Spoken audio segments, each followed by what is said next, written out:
What's up, VC? Alright, for today, I'm doing a contest entry for JT's Record Room. He has a great channel. He's a super cool person. Hopefully we get to meet in person someday. And just by this cool, strange coincidence of the vinyl community, his two nephews are these two amazing musicians that play in this one band that I've got to play quite a few shows with my band, Hate for State. So anyways, that being said, his contest entry is to help him get to 400 subs. Pretty sure he's at 394 right now, so he needs 6 more subs. So he wants you to show 5 of your favorite albums, and then 3 movies that you kind of picked by the director, or just 3 movies that have have a good soundtrack, hopefully, or just 3 movies. So I try to split the difference here, and this is a fun contest. It's actually one of my first contests I've entered, and or tried out, and please don't take it personal that I'm participating in JT's, not yours. It's all about support, and even if I'm not entering your contest, I still love your channel just the same, and hopefully I'll get around to participating in more. I want to do Psych Rock Lives next. So after that rant, let's start with the first 5 favorite albums. Now this one's kind of hard, and hopefully my video doesn't get flagged, because right now I'm playing, I'll tell you what I'm playing after I show my 5 so I don't confuse. But some of you probably picked this up on RSD and you recognize it. So, first favorite album, and this was kind of, this is one of the first albums I got in my collection. This is a Jimi Hendrix Crash Landing.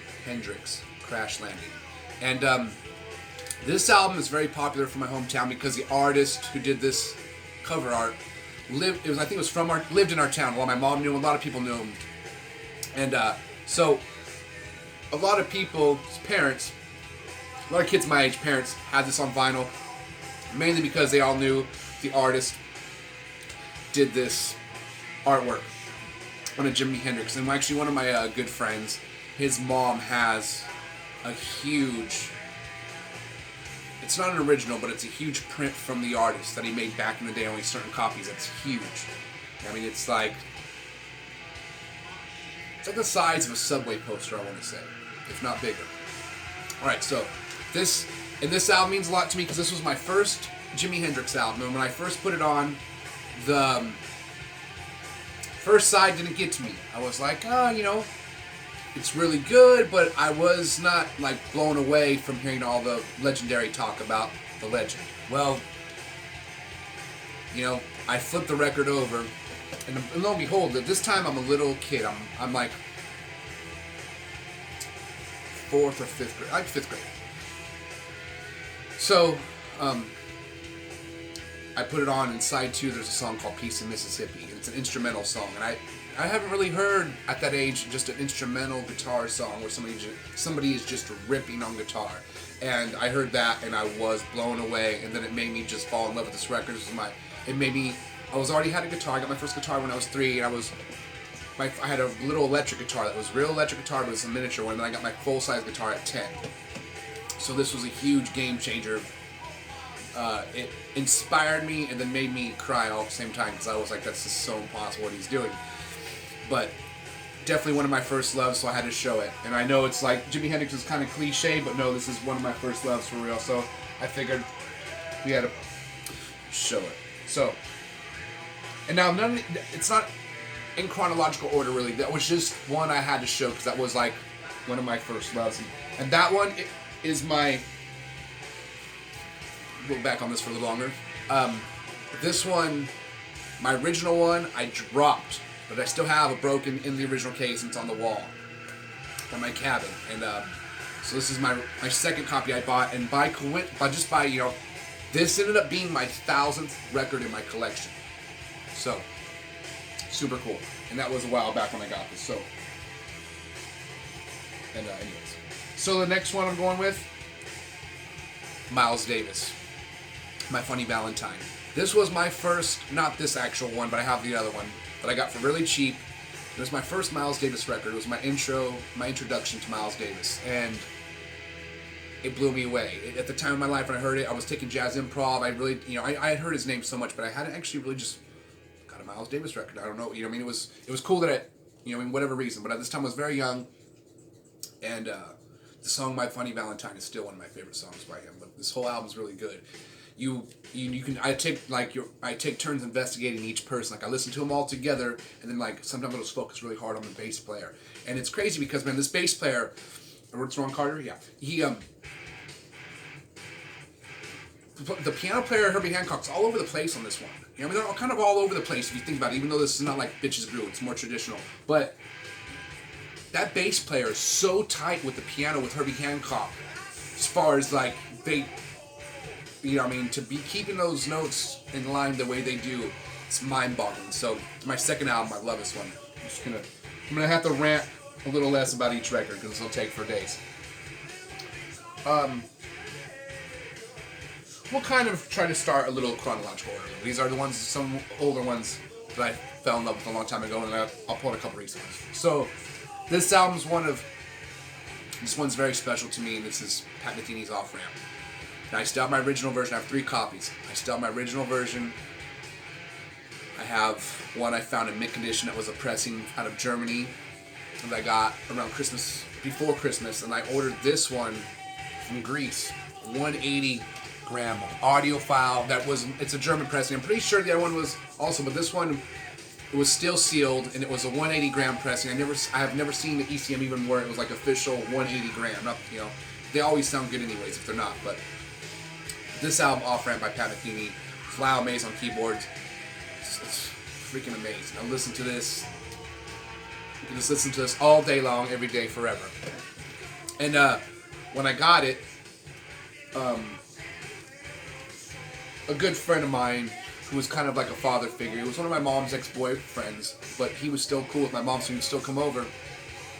And he also was a phenomenal guitar player. He's passed away. So he's no longer here anymore. But at that time, when he was still, alive, he came over to our house, was visiting, and I just got Off Ramp from that and he seen that I purchased it, and he was like, "Oh, you got Off Ramp?" He's like, "That's a heavy." It's like that's a dark record. That's a very heavy album, and you know what I mean. And when I listened to it, my little ears were not ready. And then by the end of the night. Not by the end of the night. It took a couple days. After a few days, I could hear what he was saying. And this album is like, and it almost like got like me teary-eyed because I could hear like what he meant. It is, and so I don't know what somehow Pat Metheny, maybe someone else that just isn't a dark, but it's has sentimental value because I love the music. Chuck was the one I had bought it on my own, but Chuck mentioned, this is a special album and it's definitely a heavy, dark album. And then he's no longer here with us, so kind of, it's got the sentimental memory connected to this album plus the music. So definitely one of the favorites for me. All right, something a little new that I found out recently. Last year, in 2020, I found this Hiroshi Yoshimura. This is amazing, and it kind of reminds me of Lyle Mays, his keyboard playing, but without Pat Metheny on guitar, with not as complex. And this is great. It's, classified as Japanese ambient, but I just call it great music. And love it. They reissued it. It's kind of, it's like $40, but the original one is like goes for I seen one going for $600. Yeah, that's $600 on my price range. So this reissue is great. It's on this really great green vinyl. It was pressed still in Japan. And they pressed it very well. The edge was just very high quality, and in my opinion, it's very worth it. It's in the Attic Records, right in the attic. Yeah, records totally worth getting. So, and then this one that I found just about in this year of 2021, about so many months ago, for only $3. Love it. So I was looking for actually some Tangerine Dream. I have Near Dark, where they did the soundtrack. It's an old vampire movie. Really, a lot of people know about it. Kind of hard to find on DVD now. But anyways, I seen this Ralph Towner, and it said Solstice Sound and Shadows. So his name didn't grab me so much as the name of the album did. So I was like, I grabbed it. It's $3. I went to go give it a preview because they have a record player at the store, and right when I seen it was ECM, I was like, oh, okay, it's gonna be a banger. I put it on, and I knew right away. I heard like 15 seconds, and I just stopped. I was like, oh shit, that's badass. And this album is super badass. One of my favorite albums right now, and very so lucky. And I got another one, just Solstice. So I don't know if that's someone can tell me more about that. But great album, super stoked. So okay, those are the 5. And then what was playing right now was Grunt Truck. Super awesome album. It came out for the RSD. I had the CDs, both their CDs, and I would highly recommend if you're into grunge and you love Soundgarden and you never heard of Grunt Truck, go stream it right now, and you're gonna go get this album before it jumps up in price, because you can probably get it for a good deal right now for a little while. So okay. That being said, let's jump into some movies with some that by director and hopefully have a good soundtrack. All right, I'm gonna start off with Pump Up the Volume. This director I don't really know that much about. I'm pretty sure it's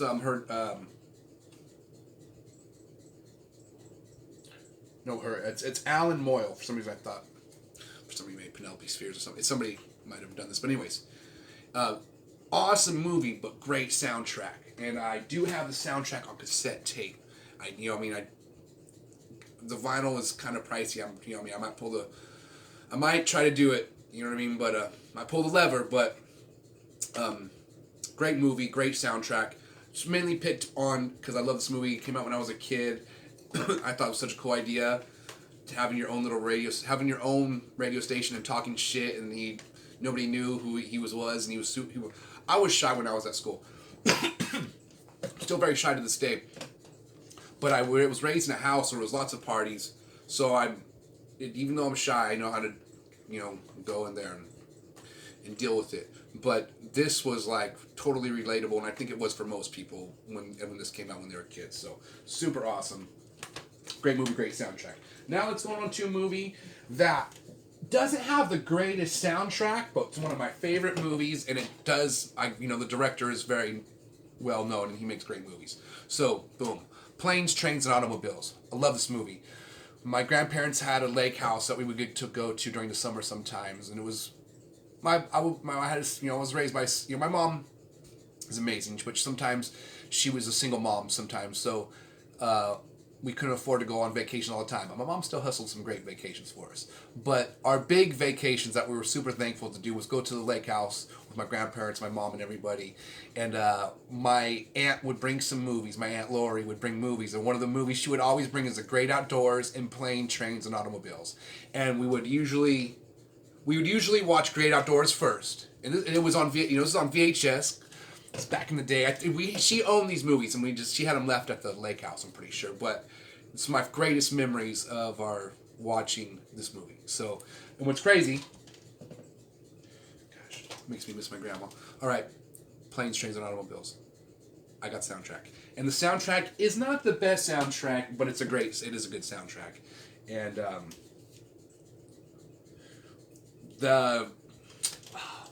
where he's playing piano on the dashboard. Doing the mess around, that's not on here, and I was disappointed that's not on there because that's a great song. And so, anyways, I guess they couldn't get somebody owned the rights. They couldn't put that. It's where they were able to put it in the movie, but not in the soundtrack. So somebody knows more detail. And then what's even really cool about this now, a drummer in a band I play in, Joe Ellen and the Box of Chocolates. He worked with John Candy, and his dad, I think, worked on this film set. He got to go on it when they were making this movie, so super rad. And he worked in the industry too, and John Candy actually went to his wedding, which is super odd. That's how nice this guy was. So anyways, super cool movie. The directors made so many great movies, and and the soundtrack's actually, the soundtrack's pretty good, but you got I love soundtracks and I love movies. I have over at least 500 DVDs. Maybe I'll go over my DVD collection someday. But yes, I love movies. So, okay, This one, which is a great director, great movie, great soundtrack. This just hits on all three angles. Don Coscarelli, Phantasm 1. It's one of my favorite movies, and this has a lot of sentimental value to it also. When I was a little kid, Phantasm 2 came out. This came out before I, knew what even was paying attention really. But Phantasm 2 came out when my mom would take me to horror movies. I love horror movies. I love all movies now, but my first passion was horror movies. So the preview for Phantasm 2 came out. I was like, oh, this is badass, right? And my stepdad was like, oh, part 1 was really good. And I'm like, wait, part 1? What do you mean it's part 1? Like, I never, Well, one night, my stepdad and I are up late, and Phantasm 1 comes on. And he's like, oh, he was really excited about it. He was like, man, he really liked the movie. He was saying it's one of his favorite scary movies. So we watched Phantasm 1 together, and I was, holy shit, this movie's badass, you know what I mean? And the soundtrack is super good also. And that being said, yes, I do have it on vinyl. And I highly recommend, if you find it, swoop it up. If you find this in the wild, grab ASAP. Especially if it's an original. I wish I could say this is an original, but it's not. This is a reissue that came out a while back. And the cool thing is it's on standard black vinyl, which is cool. Has the ball with the spikes. And so, super great soundtrack. Don Coscarelli has done a bunch of great movies. Well, not a bunch, but he's done some great movies. One of his last recent movies is John Dies at the End. Something like that. Anyways, just go look it up. It's a really trippy movie. And this is the remastered version that Bernie Grundman did along with I'm totally joking, but it's remastered by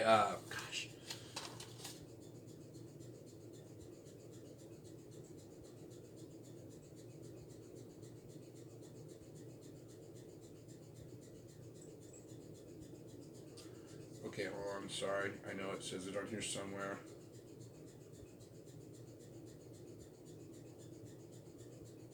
Anyways, it's the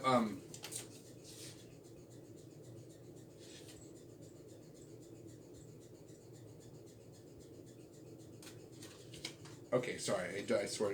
Anyways, it's that one. Really, it's a new director who saved Star Trek, and he I think he even did some of the Star Wars now. But they did a good job on remastering this. J.J. Abrams. Okay, it does say it right there. Sorry, took me forever to find that. J.J. Abrams helped remaster this one, and this is a great movie, and the remastered version is awesome. All right, and then for a bonus movie to throw in is Blood Simple, filmed in Texas by the Coen brothers. It's an independent film they put out back in the day, and it did really well for being an independent film with all on the small budget they had compared to other big movies. And love this movie, freaking awesome. Soundtrack is really good. I don't have the soundtrack to this album. I don't have the soundtrack to this movie, but it's a great movie. If you haven't seen this one, Blood Simple, and it's not so much a horror movie. It's just it's it's more like not even a thriller. It's some shady shit's going down, and then the way the ending. I'm not gonna give a spoiler alert on you guys, but the ending does like a total Hitchcock ending, to where after all this crazy stuff happens in this movie, you're trying not to laugh at the end. You know what I mean? Because it's like horrible, but you're gonna. You're like, you're not laughing at when you're like, that's how they fucking ended this shit, but it's a great ending, you know what I mean? So, definitely worth checking out. So, okay, keep this under 20 minutes. This is for JT's Record Room. Go like and subscribe. We're trying to get him over 400 subscribers. He's got a great channel. He's a great person, very knowledgeable about music. He's been collecting for a long time now, and, go check it out. I'm sure you'll definitely not be bored when you go watch. He's got plenty of videos to watch too, so go check him out. And if you can, share these videos to your guys' social media page, to Facebook, whatever. I know, like I'm asking a lot here, but that will even help, pump up that algorithm a little bit. So, right on. Thank you for watching, and if anybody else is out there, participate. I think it ends on June 20th, so you got a little time left. Well, right on, guys. Thank you for watching. I'll see you next time. Stay positive and play lots of vinyl. And what's up? Bye, guys.